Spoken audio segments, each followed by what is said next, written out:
కడప జిల్లాలో 80వ స్వాతంత్ర దినోత్సవ వేడుకలు ఘనంగా జరిగాయి. కడప కలెక్టరేట్ ఆవరణలో జిల్లా కలెక్టర్ డాక్టర్ శ్రీధర్ చెరుకూరి జాతీయ పతాకాన్ని ఆవిష్కరించి జెండా వందనం చేశారు. అనంతరం జాతీయ గీతాలాపనతో కార్యక్రమం కొనసాగింది. ఈ సందర్భంగా అధికారులు, ఉద్యోగులకు కలెక్టర్ స్వాతంత్ర దినోత్సవ శుభాకాంక్షలు తెలిపారు. స్వాతంత్ర సమరయోధులను స్మరించుకుంటూ వారికి నివాళులర్పించిన కలెక్టర్ కడప జిల్లా అభివృద్ధికి ప్రతి ఒక్కరూ భాగస్వాములు కావాలని పిలుపునిచ్చారు.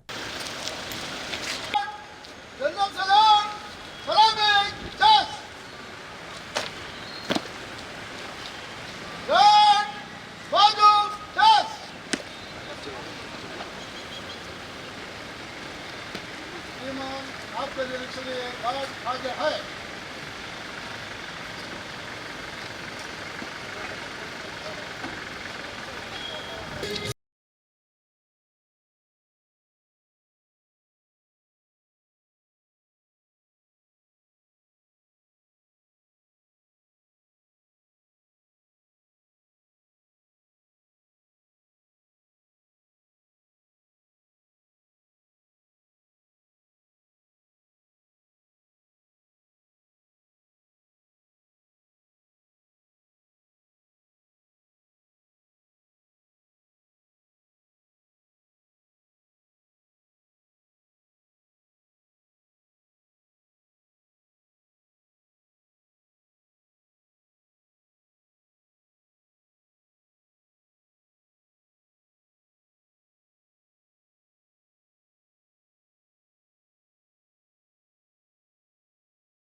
మన భారతదేశానికి స్వాతంత్రం వచ్చి 80 సంవత్సరాలు పూర్తయినటువంటి సందర్భంలో 80వ స్వాతంత్ర దినోత్సవ శుభాకాంక్షలు ఆ జిల్లాలో ఉన్నటువంటి ప్రజలందరికీ, అలాగే ఉద్యోగస్తులందరికీ, మరి ముఖ్యంగా జిల్లా కలెక్టరేట్ ప్రాంగణంలో పనిచేస్తున్నటువంటి ఉద్యోగులకి, వారి కుటుంబ సభ్యులకి అందరికీ కూడా నా హృదయపూర్వకమైనటువంటి స్వాతంత్ర దినోత్సవ శుభాకాంక్షలు.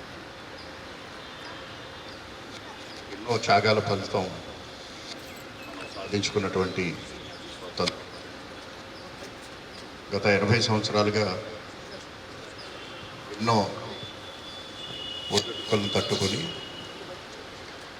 ఈరోజు ప్రపంచంలోనే ఒక అతి పెద్ద ఆర్థిక శక్తిగా, బలమైనటువంటి దేశంగా గత 80 సంవత్సరాల్లో మనం ఎదగటం జరిగింది. మనకి ఎన్నో త్యాగాలు చేసి ఇటువంటి బంగారు స్వాతంత్రాన్ని సాధించినటువంటి ఎందరో మహానుభావులు, వారందరికీ కూడా ఈరోజు వారందరినీ మనం స్మరించుకుంటూ వారు చూపినటువంటి అడుగుజాడల్లో మనమందరూ కూడా ప్రయాణించాలి అని చెప్పేసి తెలియజేసుకుంటున్నాను. అలాగే గత సంవత్సరంలో మనం ఏవైతే టార్గెట్స్ నిర్దేశించుకున్నామో వాటిలన్నిటినీ కూడా ఈరోజు ఒక్కొక్కటిగా మనం అచీవ్ చేస్తూ ఈరోజు ఆంధ్రప్రదేశ్లోనే కాదు, భారతదేశంలోనే మనం చాలా రంగాల్లో ప్రథమ స్థానంలో నిలిచామని చెప్పేసి చెప్పడానికి నేను సంతోషిస్తున్నాను. ఆస్పిరేషన్ డిస్ట్రిక్ట్ ప్రోగ్రాంలో భాగంగా ఈరోజు గత 3 క్వార్టర్లో కూడా భారతదేశంలోనే నెంబర్ 1 జిల్లాగా మన వైఎస్ఆర్ కడప జిల్లా నిలబడటం జరిగింది. అది ఒక హోలిస్టిక్ డెవలప్మెంట్కి ఒక ఇండికేటరు. సో అటువంటి డెవలప్మెంట్ని సాధించినటువంటి ఉద్యోగులందరికీ, దానికి సహకరించినటువంటి ప్రజలందరికీ కూడా హృదయపూర్వకమైనటువంటి ధన్యవాదాలు. అలాగే మన జిల్లాలో ప్రారంభించుకున్నటువంటి స్మార్ట్ కిచెన్ ఈరోజు సుమారుగా ఈరోజు నాటికి 55,000 మంది పిల్లలకి ప్రతిరోజు శుచికరమైన వేడి భోజనం అందించగలుగుతున్నాం. త్వరలోనే ఒక 2-3 వారాల్లో అది ప్రతిరోజు 1,00,000కి చేరుతుంది. ఈ యొక్క కార్యక్రమంలో పాల్గొన్నటువంటి, ఎందుకంటే ఇది మొత్తం దేశానికే ఒక దిక్చూసిగా ఒక మోడల్గా ఉంది అని చెప్పేసి నిన్ననే నీతి ఆయోగ్ మన స్మార్ట్ కిచెన్ మోడల్ని ప్రశంసించడం జరిగింది. దాంట్లో కృషి చేస్తున్నటువంటి మీ అందరికీ కూడా నా వ్యక్తిగతంగా అందరినీ కూడా మీకు థ్యాంక్ యూ చెప్తున్నాను. ఎందుకంటే మిగిలినటువంటి ప్రోగ్రామ్స్ అన్నీ కూడా మనకున్నటువంటి ఒక రోజువారీ పనిలో ఒక భాగం. కానీ స్మార్ట్ కిచెన్ అనేది మన అందరి ఆలోచనతో మన జిల్లాలో ఉన్నటువంటి ప్రతి పిల్లవాడికి కూడా రుచికరమైన, శుచికరమైన, ఆరోగ్యకరమైనటువంటి భోజనం అందించాలనే ఉద్దేశంతో మనం ప్రారంభించుకున్నాం. అది ఈరోజు మన ఆంధ్రప్రదేశ్లోనే కాకుండా మన భారతదేశంలోనే కూడా ఒక మొట్టమొదటి ఒక ఇన్నోవేటివ్ ప్రోగ్రామ్గా భారత ప్రభుత్వం గుర్తించడం అనేది మన అందరి కృషి యొక్క ఫలితం. దానికి ప్రతి ఒక్కరికి కూడా నా హృదయపూర్వకమైనటువంటి అభినందనలు, అలాగే ధన్యవాదాలు తెలియజేస్తున్నాను. అలాగే మన రాష్ట్రంలోనే కాదు, మన జిల్లాలో అతి ముఖ్యమైనటువంటి టార్గెట్ ఎంఎంఆర్ అనేది బిలో 30 ఉండాలని చెప్పేసి ఒక టార్గెట్ పెట్టుకున్నాము.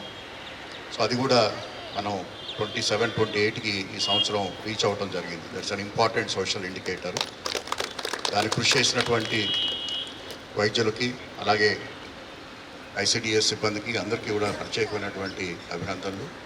అలాగే మన యువతకి అవకాశాలు కల్పించాలి, అలాగే యువత మరింత ముందుకి ఎంటర్ప్రెన్యూర్స్గా ఎదగాలి అనేటువంటి ఉద్దేశంతో స్టార్టప్ కడప మనం ప్రారంభించుకోవడానికి సిద్ధంగా ఉన్నాం. అలాగే ఇన్వెస్ట్ కడప కూడా మనం ప్రారంభించుకోవడానికి సిద్ధంగా ఉన్నాం. దీంతోపాటు ఎన్నో విజయాలు సాధిస్తున్నటువంటి మీ అందరికీ కూడా నా ధన్యవాదాలు, అలాగే ప్రభుత్వం తరఫున ఆర్థిక అభినందనలు, అలాగే మీ కుటుంబ సభ్యులకి, అలాగే మీ స్నేహితులకి అందరికీ కూడా మరొకసారి ఈ అభినందనలు తెలియజేస్తూ, ఈ సందర్భంగా we are all again reiterate our commitment towards our nation, and whatever may go and may come, but our commitment to the nation should always be at the highest level, and we should respect our country, and we should respect our people, and we should keep all the way always our flag high. Thank you very much. Thank you.